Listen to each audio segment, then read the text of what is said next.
नमस्ते मास्टरनी जी। अरे अरे, आप नीचे क्यों बैठ गए? ऊपर बैठिए ना। नहीं नहीं, मैं यही ठीक हूँ। आप पैर ऊपर रखिए ना। नहीं नहीं, आप ऊपर बैठिए। नहीं, आप पैर रखिए ना। नहीं, आप ऊपर बैठिए ना। अरे आप पैर रखिए ना। प्लीज आइए ऊपर बैठिए। ओके, आप जहाँ बोलोगी वही मैं बैठूंगा। अपनी इस पहली मुलाकात की मिठास काफी दिनों तक मीठी रहे, इसलिए मैं आपके लिए मिठाई लाया हूँ। Thank you. किसी ने सच ही कहा है कि जवानी में जवान लोगों से ही दोस्ती करनी चाहिए। देखो ना, हम दोनों कितने जवान लग रहे हैं, तरोताजा लग रहे हैं, फ्रेश लग रहे हैं, बिल्कुल एक दूसरे के लिए। नहीं, आपकी हंसी बहुत खूबसूरत है, लेकिन आप हंस क्यों रही हैं? आपकी बातें सुनकर। अच्छा अच्छा। अभी आप कह रहे थे कि आप अभी तक जवान हैं। यस। और मैंने सुना है कि आपका एक बेटा है 30 साल का। मेरा बेटा? हाँ। उस हरामी को तुम मेरा बेटा समझती हो? वो तो मुझे कुंभ के मेले में मिला था, कुत्ता समझकर पाल लिया। मास्टरनी जी, मैं अभी तक शुद्ध कुंवारा हूँ। अभी पोल्यूशन की वजह से नमक थोड़ा कम हो गया है, बूढ़ा दिखता हूँ, लेकिन जवानी अंदर से झूले पे झूल रही है, बिल्कुल झूल रही है। अच्छा है? कौन से कोने में जवानी झूल रही है बाप के दिन है? जरा बता मुझे। हैं? इसको फंसाने के लिए मैं तुझे कुंभ के मेले में मिला और मुझे कुत्ता समझ के पाला, कुत्ते के बाप। अरे अरे, अपने बाप से इस तरह बात कर रहे हो? अबे तू जानती नहीं है इस कमीने को। ये कमीना अपनी जवानी की रंगीन कहानियां सुना सुना कर कितनी औरतों का एक रात का पति बन चुका है। और इधर भी तेरे यहाँ एडमिशन लेने इसी लालच में आया है, संभालना। शर्म करो, ये तुम्हारे बुजुर्ग हैं। क्या हुआ? पित्त के कारण मेरे बाल थोड़े सफेद हो गए, तो मास्टरनी मुझे बुजुर्ग कह रही है। मास्टरनी, न देख उम्र मेरी, लाजवाब कर दूंगा, तुझे कली से महकता गुलाब कर दूंगा। हट!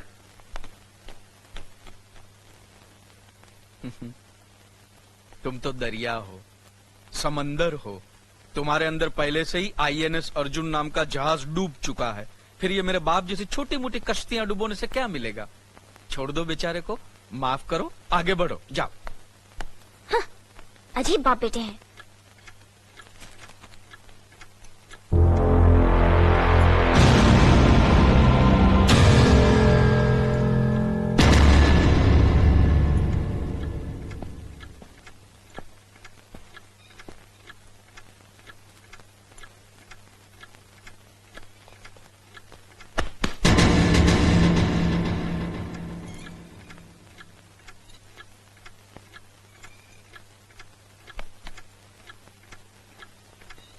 इसे मैं फेंक देता हूँ बड़े भैया, आप जाइए।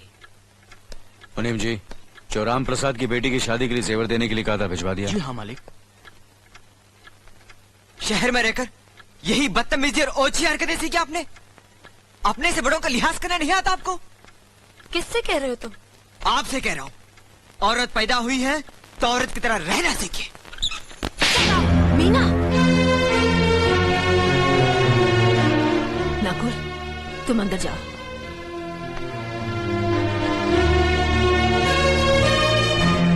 पागल हो गई हो तुम? औरत होकर एक मर्द पर हाथ उठाती हो? इतनी ऊंची घराने की बहू होकर ऐसी नीच हरकत, शर्म नहीं आई तुम्हें? कौन सा ऊंचा घराना?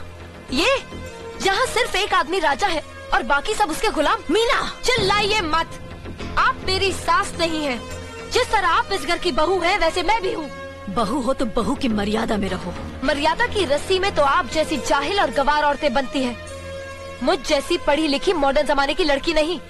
Uneducated idiots. Excuse me, I am not an illiterate. I am a graduate from the University of Allahabad. I am aware of the modernization of women, but I have not forgotten my culture, my customs, my traditions and my values. And most of all, I'll never ever forget that I am an Indian woman.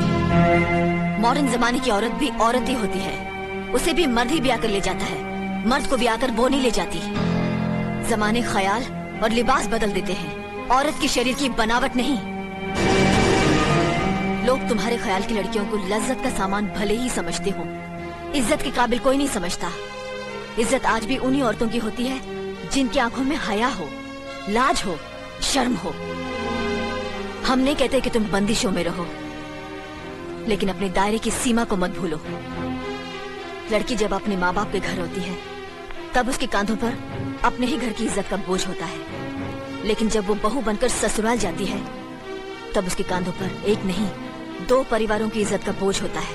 आज जिस तरह तुमने नकुल को तमाचा मारा है, अगर उसी तरह उसका भी हाथ उठ जाता तो तुम्हारी क्या इज्जत रह जाती? कभी सोचा तुमने? क्या बात है मीना?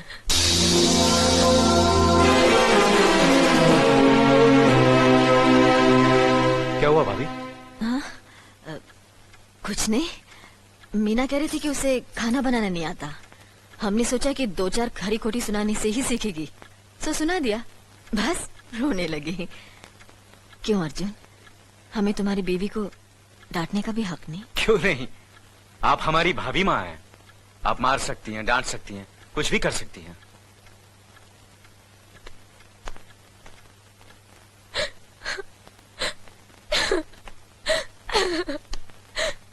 मैंने भूल की जो मैं इन लोगों के बीच आ गई। मेरी तो इस घर में कोई इज्जत ही नहीं है। जब देखो तो सब मेरी इंसल्ट करते रहते हैं। मैं कब से रो रही हूँ, तुम पूछ भी नहीं रहे हो कि मैं क्यों रो रही हूँ। बेकार रो रही है तो कौन पूछेगा? अच्छा, तो मैं तुम्हारे लिए और इस घर के लिए बेकार हो गई हूँ। अरे बेकार तो तुम हो गए अपने परिवार के बीच में रहकर। मैं कब से बोले जा रही हूँ और तुम हो के सुन ही नहीं रहे हो। इंसान की चीख सुनकर लोग शुभ अशुभ का विचार करते हैं, लेकिन जब मेंढकी को जुकाम होता है उसकी चीख की कोई परवाह नहीं करता। ये मत भूलो कि जब मेंढकी चिल्लाती है तो आंधी और तूफान आते हैं। आंधी और तूफान आएंगे तो उसका नतीजा तुम्हें ही भुगतना पड़ेगा। तो फिर ठीक है, अब मैं तुम्हारे साथ तब भी रहूंगी जब तुम मेरे साथ मेरे डैडी के घर रहोगे।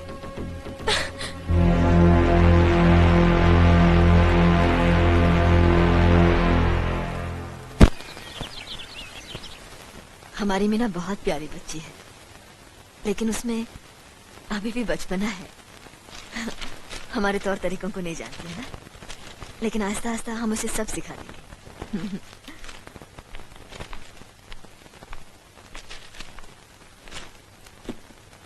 बड़े भैया, ये अपने घर जाना चाहती है। जाना भी चाहिए, 4-5 महीने हो गए, मायके की याद भी आती होगी इसे। और अर्जुन, तुम्हारे ससुर जी तुम्हें कई बार बुला चुके हैं, तुम भी कुछ दिनों के लिए हो आओ, तुम्हारा मन भी बहल जाएगा। अगर ये वापस लौटने के लिए जा रही होती तो मैं जरूर जाता, मगर ये तो हमेशा के लिए इस घर से जा रही है। कैसी बातें कर रहे हो? अगर तुम दोनों के ख्यालात एक दूसरे से नहीं मिलते तो इस मामले को घर की 4 दीवारी में बैठकर आपस में सुलझा लेना चाहिए। बहू शहर की पढ़ी लिखी लड़की है, उसे गांव की रीति रिवाज के बारे में क्या मालूम? ये तो तुम्हारा फर्ज बनता है अर्जुन कि तुम उसे हमारे तौर तरीके सिखाओ।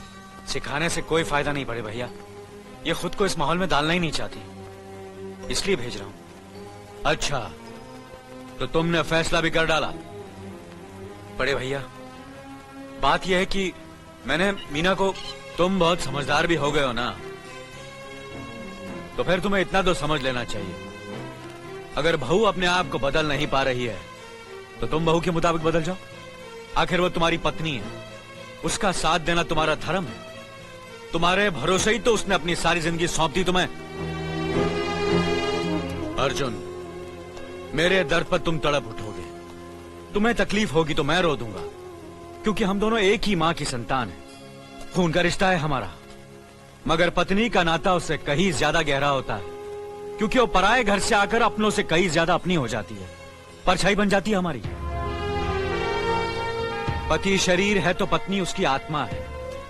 पत्नी ही पति के जीवन को सही अर्थ देती है, उसे कामयाब बनाती। पत्नी के बगैर पति बेजान और बेमाने हो जाते हैं। अगर आज तुम अपनी पत्नी को हमेशा के लिए उसके मायके छोड़ाओगे तो यह गांव, यह समाज क्या कहेगा हमारे बारे में? जरा सोचो अर्जुन, न्याय के सिंहासन पर बैठकर जो लोगों के अच्छे बुरे का फैसला करता है, अगर उसी के घर में नाइंसाफी होगी तो लोग हंसेंगे हम पर, किसी को मुंह दिखाने के काबिल नहीं रहेंगे हम। बड़े भैया, मुझसे भूल हो गई, मुझे माफ कर दीजिए। मुनीम जी। जी मालिक। जायदाद के दस्तावेज लाइए। जी अभी लाया। बहू, पति ही पत्नी की असली शक्ति होती है। हमारे पुरखों ने कुल धर्म पत्नी के बारे में कहा है, जो पति के काम में उसकी मददगार हो, उसे अच्छी सलाह दे, जो दासी की तरह उसकी सेवा करे, माँ की तरह उसे खिलाए पिलाए, लक्ष्मी का रूप हो और धरती की तरह उसमें सहन शक्ति हो, वही आदर्श पत्नी होती है। औरत की सोच मर्द का मुकद्दर बनाती है। वो जब बनाने पर आती है तो कुटिया को महल कर देती है, और जब बिगाड़ने पर उतरती है तो महल को मिट्टी का ढेर बना देती है। मालिक, ये जायदाद के दस्तावेज हैं। हमारी जमीन जायदाद कहां कहां है और कितनी है, उसका हिसाब किताब ना बाबूजी को मालूम था, ना हम तीनों भाइयों को मालूम है। बहू, तुम पढ़ी लिखी हो, आज से इसका हिसाब किताब तुम देखोगी। लक्ष्मी जी। अपनी चाबियों का गुच्छा और ये कागजात बहू को दे दो।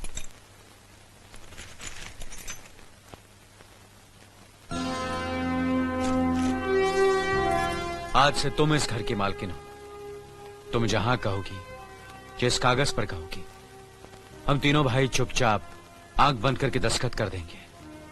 जैसा कहोगी वैसा ही करेंगे। बस एक ही विनती है बहू, हम तीनों भाइयों को अलग करने का ख्याल अपने मन में कभी आने मत देना।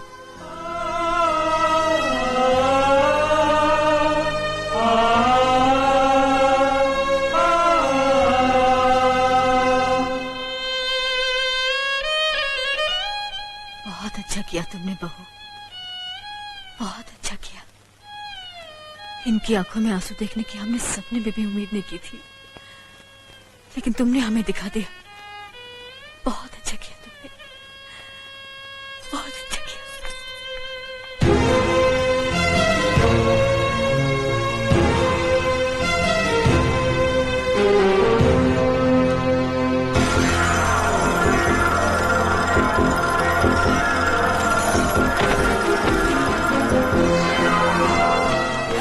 मीना, मीना, क्या हुआ बहू?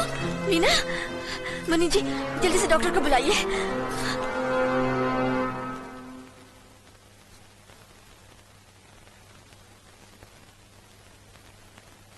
घबराने की कोई बात नहीं, ये माँ बनने वाली है।